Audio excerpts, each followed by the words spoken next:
Hello everyone, my name is Nikhil and welcome to the channel. NABARD grade A का notification निकल चुका है और आज के इस वीडियो में हम लोग डिटेल डिस्कशन करने वाले हैं इसके नोटिफिकेशन के ऊपर। नाबार्ड ग्रेड ए का मैं स्ट्रैटेजी भी आपको बताने वाला हूँ। पिछले साल भी मैंने आपको बताया था, फ्री में किताबें भी दी थी, इस बार भी आपको किताबें और स्ट्रैटेजी दोनों ही देने वाला हूँ। तो आइए सीधा हम लोग नोटिफिकेशन के ऊपर चलते हैं और पहले चीज़ें देखना स्टार्ट करते हैं। तो ठीक है, देख लीजिए NABARD grade A. Grade A का मतलब होता है असिस्टेंट मैनेजर। ठीक है, ये पहली पोस्ट है ऑफिसर लेवल की। सबसे मतलब नाबार्ड के अंदर इससे ऊपर की नौकरी आप नहीं पा सकते हो, लेकिन उसके अंदर भी सबसे स्टार्टिंग वाली स्टेज यही है। नाबार्ड का मतलब है national bank for agriculture and rural development. ये एक रेगुलेटरी बॉडी है जो रेगुलेट करता है, जैसे आपका सेबी हो गया, उसी लेवल का आपका ये नौकरी है। 1 लाख रुपए यहाँ पे सैलरी है। बहुत कुछ इस नौकरी के अंदर अच्छा है। सारी चीज़ों को हम लोग डिटेल में देखने वाले हैं। डेट सबसे पहले देख लेते हैं। तो 27 जुलाई से लेकर के 15 अगस्त तक आप इस फॉर्म को अप्लाई कर सकते हो। 1 सितंबर 2024 को इसका एग्जामिनेशन है। तो बड़ी सिंपल सी भाषा में एक चीज़ यहीं पे बता देता हूँ, जिनको बच्चों को पता भी नहीं नाबार्ड क्या होता है और पैसे का भी प्रॉब्लम है, साल में आप 2 ही 3 फॉर्म भर सकते हो, तो आप इस वीडियो को चाहो तो ना भी देखो तो काम चल जाएगा, बस ये देख सकते हो जानकारी के लिए। लेकिन आप इस फॉर्म को मत भरना, क्योंकि एग्ज़ाम के डेट तक आपकी तैयारी नहीं हो पाएगी। ऐसे बच्चे जो पहले से तैयारी करते आ रहे हैं वो इस फॉर्म को भरें, इसकी तैयारी करें। या फिर आपने एक्सपीरियंस लेना है, पैसे का दिक्कत नहीं है तो आप एक्सपीरियंस लेना चाहते हो इस नौकरी का, क्योंकि ये नौकरी एक तरीके से अच्छी भी बहुत है, मतलब सैलरी वाइज नहीं, एग्जामिनेशन के पैटर्न वाइज भी। तो आप इस वीडियो को कंटिन्यू करिए और इस फॉर्म को भरिए। और नॉर्मली जो बच्चों को कुछ भी इसके बारे में आइडिया नहीं है वो इस नौकरी को नहीं निकाल सकता इतने कम दिन में। फीस के बारे में बात कर लेते हो। देखिए, अगर आप यहाँ पे फीमेल के लिए पहले कोई रिलैक्सेशन नहीं है, सभी कैटेगरी में, मतलब सभी, आप मेल फीमेल हो कुछ भी हो, अगर आप SC ST फिजिकली हैंडीकैप्ड हो तो 150 रुपये आपकी फ़ीस टोटल लगने वाली है। इसके अलावा अगर आप कुछ भी हो, मेल फीमेल कुछ भी, तो आपकी 850 रुपये फीस लगने वाली है। बस सिंपल सी बात है। ये सारे के सारे पोस्ट पे आपका फॉर्म निकला हुआ है। आप ये देख सकते हो RDBS जो आपका है, असिस्टेंट मैनेजर, यही वाली पोस्ट हर साल निकलती है। बाकी जो नीचे वाली है ना, एक प्रोटोकॉल वाली भी निकलती है इसके अंदर, वो वाली इस साल नहीं निकली है। कभी निकलती है, नहीं निकलती है, बहुत कम पोस्ट रहता है। जैसे इस बार 2 ही पोस्ट है आपकी राजभाषा अधिकारी पे, 100 पोस्ट है यहाँ पर। बहुत कम हुई है पोस्ट, ये कि बैड न्यूज़ भी है एक तरीके से, क्योंकि इतनी कम वैकेंसी नहीं आती थी जितनी कम इस बार आई है। जनरल वाली पोस्ट जिसको ग्रेजुएट भर सकते हैं, उसके अंदर सिर्फ और सिर्फ 50 ही सीट्स है। कितनी कम हुई है वैकेंसी तो आप देख लो। इतनी वैकेंसी आपकी रहती थी। RDBS के अंदर आप देखो 79, 142, 148, 161, 150, 100 आपकी वैकेंसी है। टोटल में 102 वैकेंसी है मात्र। तो आपकी वैकेंसी डेफिनेटली कम बोली जाएगी, अच्छी वैकेंसी नहीं आई हुई है इस बार। ठीक है, आप यहाँ पे देख सकते हो पोस्ट की डिटेल। और अगर आप नाबार्ड में सीरियसली तैयारी कर रहे होगे, मॉक टेस्ट ढूंढ रहे होगे, तो नाबार्ड ही नहीं, आप एक बार मेरा मॉक टेस्ट परचेस कर लीजिए बैंकिंग वाला, जिसमें नाबार्ड, RBI जितनी भी बैंकिंग है ना, सबके आपके मॉक टेस्ट एक साथ खुल जाएंगे। वो आपको मात्र 99 रुपीज़ भी, ये मेगा पैक पे लिखा हुआ है इसलिए 150 दिख रहा है, वैसे ये बैंकिंग वाला 99 रुपीज़ में, और मेगा पैक लेते हो तो सारी सरकारी नौकरी खुल जाएगी आपकी 150 रुपये में। और नाबार्ड के आप सारे के सारे प्रीलिम्स को, मेंस को, English, reasoning, general awareness, quant, सबको अलग अलग से भी आप दे सकते हो। तो सारे मॉक टेस्ट आपको मिल जाएंगे। लिंक डिस्क्रिप्शन में अवेलेबल है, noornikhil.in वेबसाइट है। एलिजिबिलिटी क्राइटेरिया की बात करें तो 21 से 30 साल तक के बच्चे इस फॉर्म को अप्लाई कर सकते हैं, मेल फीमेल दोनों। एज का क्राइटेरिया जो आपका काउंट होगा वो 1 7 से होगा। रिलैक्सेशन जैसे हर सरकारी नौकरी में मिलती है, यहाँ पर भी आपकी है। और आपको बता चुका हूँ पहले, 1 लाख से ऊपर की आपकी सैलरी वाली नौकरी है, सबसे ज़्यादा सैलरी वाली नौकरियों में से एक है। और ये आपका डेट एग्जैक्टली मेंशन है, इसके और इसके बीच में अगर आप पैदा हुए हो तो ही अप्लाई आप कर सकते हो। एज के अंदर यहाँ पे और फर्दर आपका जो क्लैरिफिकेशन यहाँ पर दिया हुआ है, वैसे मैं आपको बता चुका हूँ, आपको पढ़ने के लिए मैंने यहाँ पर ये डाल दिया है। एलिजिबिलिटी क्राइटेरिया देख लेते हैं, जो कि थोड़ा सा टफ है समझना, क्योंकि यहाँ पे बहुत सारी पोस्ट है। सबसे पहले ये समझ लीजिए कि जितने भी पोस्ट मैं आपको बताने वाला हूँ उसमें से किसी एक ही पोस्ट के लिए अप्लाई आप कर सकते हो। एक बार मैं आपको दोबारा दिखा देता हूँ। जैसे कि आपका ये लिखा हुआ था ना जनरल, जैसे आपने जनरल के लिए अप्लाई किया तो सिर्फ और सिर्फ जनरल के लिए कर पाओगे। यहाँ पर इतनी सारी आप लोग देख सकते हो, 16-17 आपकी वैकेंसी है, तो सिर्फ जनरल के लिए कर पाओगे। अगर आपने CA के लिए अप्लाई कर दिया तो आप जनरल के लिए नहीं कर सकते। फाइनेंस के लिए कर दिया तो CA के लिए नहीं कर सकते। आपने ऐसे एनिमल हस्बेंड्री के लिए कर दिया तो बाकी किसी के लिए नहीं कर सकते। तो ऐसे इसमें से किसी एक ही के लिए अप्लाई आप करोगे। ठीक है, तो स्पेशल अगर आपके पास क्वालिफिकेशन होगा तो आप उसी के लिए अप्लाई करना, मेरा ये आपको सलाह रहेगा। जनरल के लिए देख लेते हैं, जिसको कोई ग्रेजुएट अप्लाई कर सकता है, तो इसको एक बार देखना स्टार्ट करते हैं। तो देखिए, कोई ग्रेजुएट जिसकी ग्रेजुएशन में 60% मार्क्स है, अगर आप SC ST फिजिकली हैंडीकैप्ड हो तो 55% मार्क्स हो, तो आप इस फॉर्म को अप्लाई कर सकते हो। करस्पॉन्डेंस वाले बच्चे भी अप्लाई कर सकते हैं। आपकी डिग्री किसी भी चीज़ में हो, BSc, BTech, BCom, कुछ भी हो, MBBS, CA, आप यहाँ पे अप्लाई कर सकते हो जनरल वाली पोस्ट के लिए भी। हालांकि मैं रिकमेंड नहीं करूँगा, CA हो तो नीचे वाली पोस्ट के लिए अप्लाई करो।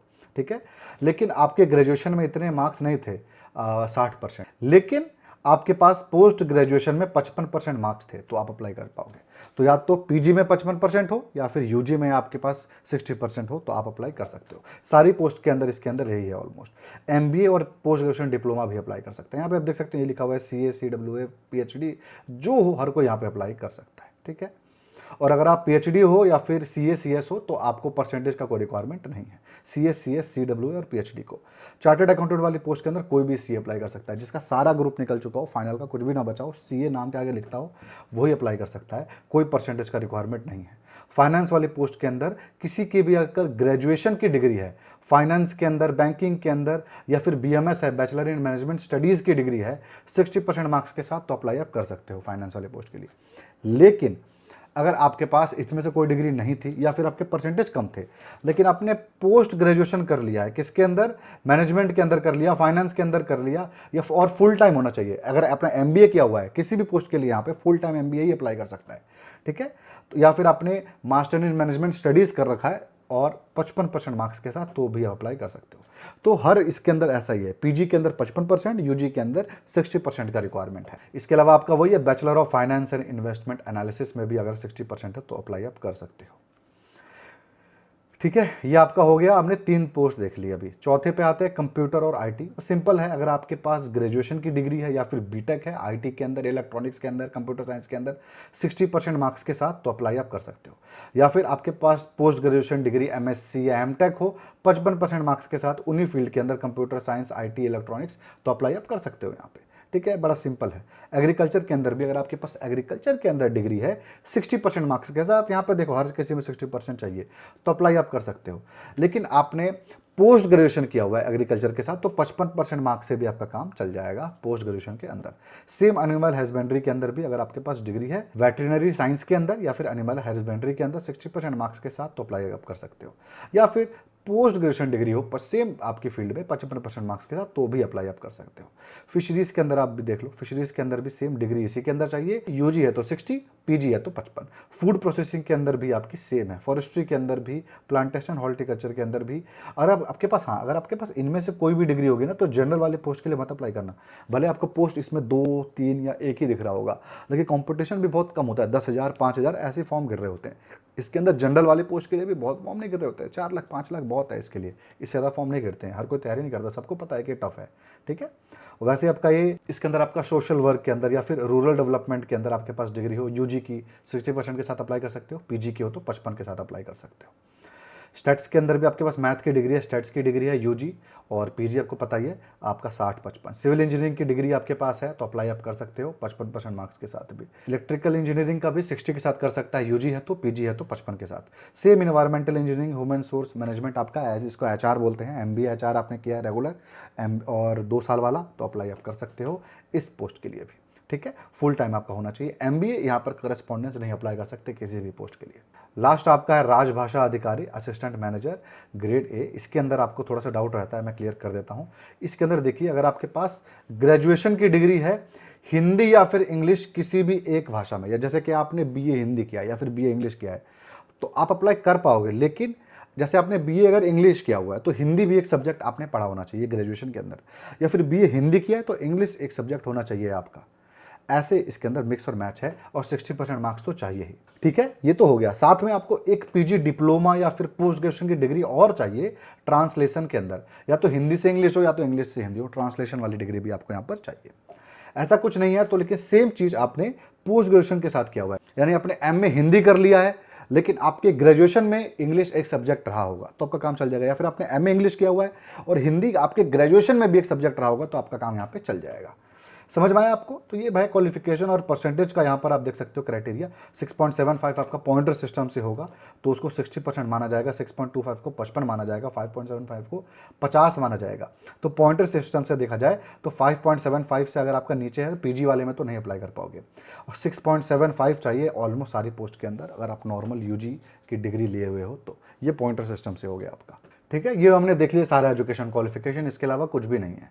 एलिजिबिलिटी क्राइटेरिया जो आपका एजुकेशन क्वालिफिकेशन है, इसको आपको पिछला तो दिखने में थोड़ा सा अजीब लग रहा होगा, ये अच्छे से मैंने यहाँ पर लिख दिया है, आप इसको डाउनलोड कर सकते हो इस पीडीएफ को, सारी की सारी पोस्ट का इसके अंदर अच्छे से मैंने यहाँ पे लिख रखा है। पीडीएफ को डाउनलोड करने के लिए मेरे टेलीग्राम पे आप फॉलो कर लेना, ठीक है। एग्जामिनेशन सेंटर सारे आपके अवेलेबल हैं, प्रीलिम्स के अंदर, मेंस के अंदर थोड़े से कम है, लेकिन प्रीलिम्स के अंदर सारे अवेलेबल हैं आपके, ठीक है। मेंस के अंदर आप देख लो, बस यहीं पर अवेलेबल है आपका इसका एग्जामिनेशन सेंटर। कुछ आपके डाउट है, फाइनल ईयर के बच्चे क्या अप्लाई कर सकते हैं? बिल्कुल नहीं कर सकते फाइनल ईयर के बच्चे। और क्या एक से ज़्यादा पोस्ट के लिए अप्लाई कर सकते हैं? बिल्कुल नहीं कर सकते, आप सिर्फ और सिर्फ किसी एक ही पोस्ट के लिए अप्लाई कर सकते हो, ठीक है। प्लीज़ चैनल को सब्सक्राइब करके रखो, हमको सब्सक्राइबर बढ़ाने चैनल के 1 मिलियन हो गया है, आगे भी बढ़ना है हमको, ठीक है। प्लीज़ सब्सक्राइब कर लेना आप चैनल को यार, बेल आइकन भी बजा देना। सैलरी और प्रमोशन के बारे में बात कर ले, देखिए मोटा मोटी 1 लाख सैलरी यहीं लिख दी है इसके नोटिफिकेशन में ही, और यही इसकी सच में सैलरी भी है, बड़ी है लास्ट ईयर, जैसे कि आपको दिखेगा लास्ट ईयर के नोटिफिकेशन में भी सर 1 ही लाख सैलरी था, अभी भी 1 ही लाख है। अरे तो उन्होंने 1 साल नौकरी कर लिया ना, उनका डीए बढ़ गया होगा, उनकी सैलरी और ज़्यादा हो गई होगी, 1.15, 1.20 हो गया होगा, 1.10 हो गया होगा, तो आपकी सैलरी 1 लाख थोड़ी रहेगी, बढ़ जाएगी अगले साल तक। तो 1 लाख सैलरी इसके अंदर आपके पास है, हर एक चीज़ की बेनिफिट है इसके अंदर, मोबाइल बिल से लेकर के हर एक चीज़, मेडिकल बिल, सब कुछ इसके अंदर रिबर्समेंट और अलग से भी मिलता है, तो बहुत कुछ फ़ायदा है इसके। नौकरी का तो कोई जवाब ही नहीं है, मतलब वन ऑफ द फाइनेस्ट नौकरियों में से एक है। प्रमोशन के बारे में भी आप देख लो, असिस्टेंट मैनेजर आपकी पोजीशन होगी, उसके बाद आपका प्रमोशन होकर मैनेजर बन जाओगे, फिर assistant general manager, deputy general manager, फिर उसके बाद general manager, chief general manager तक आप आराम से जा सकते हो। थोड़ा सा भी आपका मतलब एग्जामिनेशन तो आपको पास करना ही पड़ेगा, उसके अलावा थोड़ी भी आपकी उम्र ठीक ठाक है तो आप चीफ जनरल मैनेजर तक या जनरल मैनेजर तक बहुत आसानी से चले जाओगे। इसके आगे एग्जीक्यूटिव डायरेक्टर, डायरेक्टर ऐसे नहीं बनते हैं, बहुत उसके लिए थोड़ा सा पॉलिटिक्स चाहिए होता है, आपको आता होगा तभी आप बन पाओगे।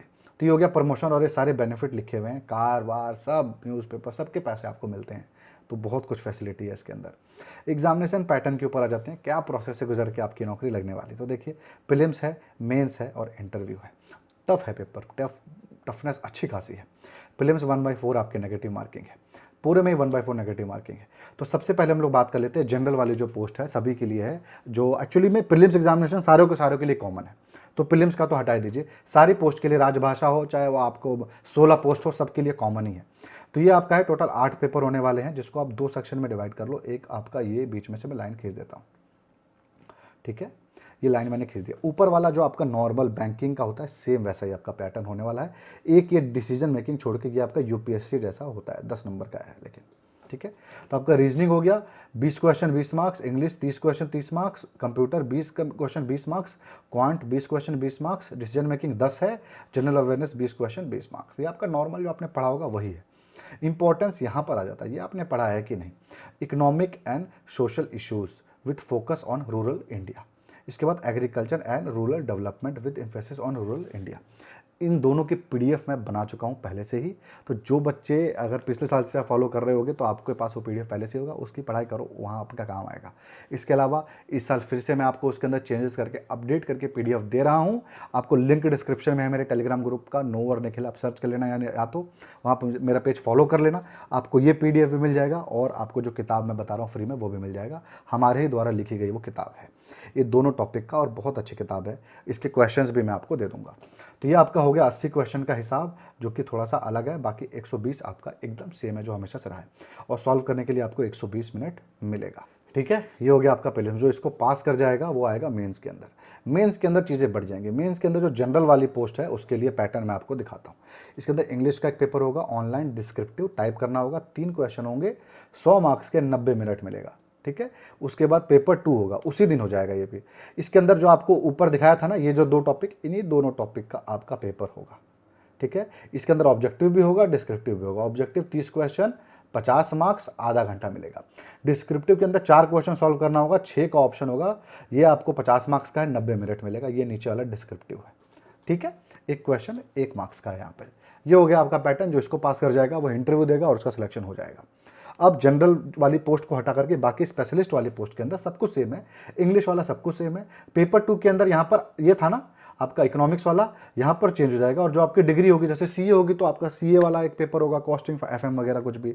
इंजीनियर होगा आप सिविल वाले होंगे तो इंजीनियरिंग ड्राइंग का आपका पेपर होगा, और ऐसे अलग अलग आपके टॉपिक्स होंगे। ऐसे आपके इंजीनियरिंग के हिसाब से आपके यहाँ पर स्पेसिफिक पेपर होगा, वो भी डिस्क्रिप्टिव भी होगा और ऑब्जेक्टिव भी होगा। सेम आपका पैटर्न यहाँ पर भी चलेगा, सेम आपको समय भी मिलेगा स्पेशलिस्ट वाले के लिए। राजभाषा के लिए बता दूं, सेम इनका भी सेम है, इंग्लिश का तो यहाँ पर है ही, और स्पेसिफिक स्ट्रीम का जो आपका पेपर होगा, हिंदी होगा तो हिंदी, इंग्लिश होगा तो इंग्लिश का होगा, ऑब्जेक्टिव और आपका सब्जेक्टिव जैसा भी है सब कुछ सेम होने वाला है। उसके बाद एक ये 2 पेपर है जो आपका मैंडेटरी है, वो आपका मेरिट में नहीं जोड़ने वाला है।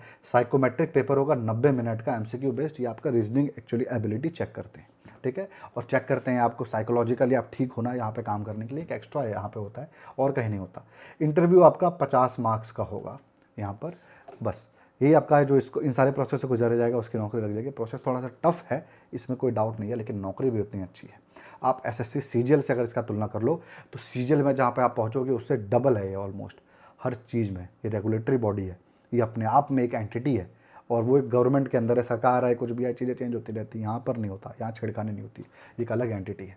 तो बहुत अच्छी नौकरी है, ठीक है। 50 नंबर का इंटरव्यू है, मैंने आपको बता दिया। अब हम लोग किताबों के बारे में बात कर लेते हैं। किताबों के बारे में बहुत ज़्यादा डाउट है। ये वाली किताब मैं रिकमेंड किया था आपको लास्ट ईयर कि आप ले सकते हो, जब भी इसका नोटिफिकेशन निकला था 2022 का एडिशन। अगर ये किताब आपके पास पहले से है बहुत अच्छी बात है, नई लेने की कोई ज़रूरत नहीं। अगर आपके पास SBI PO की, IBPS PO, IBPS क्लर्क, किसी की भी पुरानी कोई किताब है ना आपके पास, उससे काम चल जाएगा। सिलेबस इसका कोई चेंज नहीं हुआ है। जो आपका वो वाला पार्ट था ना, जितना भी आपको क्वांट, रीजनिंग, मैथ वगैरह, तो सब आपका काम हो जाएगा। आपके पास कोई भी SBI PO, IBPS PO, किसी के भी कोई भी किताब अवेलेबल है, उससे काम चल जाएगा। नहीं है, लेने का मन है तो इस बुक का मैं आपको लिंक दे दूंगा डिस्क्रिप्शन में, आप चाहो तो इसको भी परचेस कर सकते हो, ठीक है। इसके अंदर आपका वही जो पहले 6 टॉपिक दिए हुए हैं, बाकी 2 टॉपिक आपने ये किताब ले ली, उसके बाद एक मेरी ये PDF है इकोनॉमिक एंड सोशल इश्यूज़ की और आपके एग्रीकल्चर की। इसको हल्के में मत लेना, फ्री में दे रहा हूँ तो आपको लग रहा होगा बहुत हल्के में है, ऐसा कुछ नहीं है। 19 टॉपिक्स में बकायदा अच्छे तरीके से पूरा समझाया हुआ है ये इसके अंदर PDF। टेलीग्राम पर आप मुझे फॉलो कर लो, ये दोनों किताबें आपको फ्री में मिल जाएंगे, तो आपके 8 के 8 टॉपिक सारे के सारे कवर हो जाएंगे इनसे ही, ठीक है। इसके अलावा आपको मॉक टेस्ट तो देना ही पड़ेगा। अब इसके अलावा आप पूछोगे कि नहीं सर मेरे को अब अगले साल पेपर देना है, मेरे को टॉप करना है, तो एक ये बैंकिंग अवेयरनेस वाली परचेस कर लेना। ये इंडियन इकोनॉमी मत परचेस करना, अगर आपके पास पहले से होगी तो इससे पढ़ सकते हो, नहीं मत लेना, वरना आप वो लेने की जरूरत नहीं है। इंडियन इकोनॉमी तो मैं कहूँगा ही नहीं लेने के लिए, क्योंकि मेरी पहले से ही PDF प्लस 2-3 वीडियो अवेलेबल है, वो भी फ्री में, क्या जरूरत है किताब पे वेस्ट करने का। आप उससे आपका काम चल जाएगा। PDF तो आप अभी पढ़ लोगे, अभी पेपर है ना, वो मेरा ये 2 PDF और एक इकोनॉमिक्स का PDF, ये पढ़ लोगे ना, आपका काम चल जाएगा।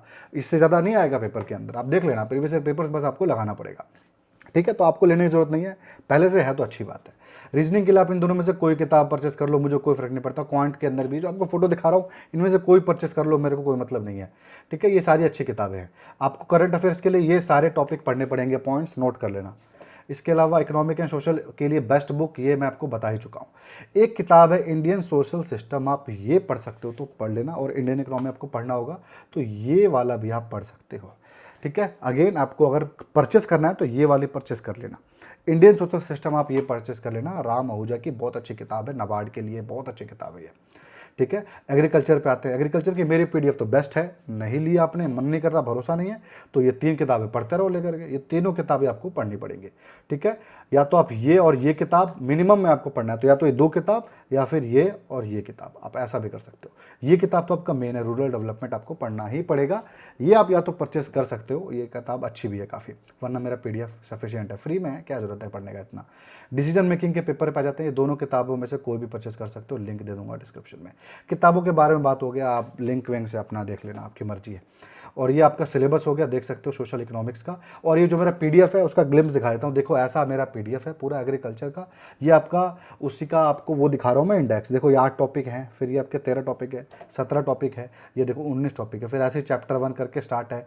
सब कुछ आपको इस तरीके से समझाया गया है खूबसूरत तरीके से। ये one of the best PDF में से एक है, मार्केट में आप ढूंढते रह जाओ, मुझे कमेंट सेक्शन में बता देना, इससे अच्छा PDF आपको कहीं पर भी मिल जाएगा। तो ये बहुत अच्छे PDF है, फ्री में है। टेलीग्राम पर जाओ, वैसे लिंक दे दूंगा डिस्क्रिप्शन में, वहाँ उस लिंक के थ्रू नहीं जाना, टेलीग्राम खोलो, नो वरी सर्च करो, वहाँ पे मेरा पेज दिख जाएगा, आप उसको फॉलो कर लेना, आपको वीडियो के लिंक के साथ ये भी दिख जाएगा।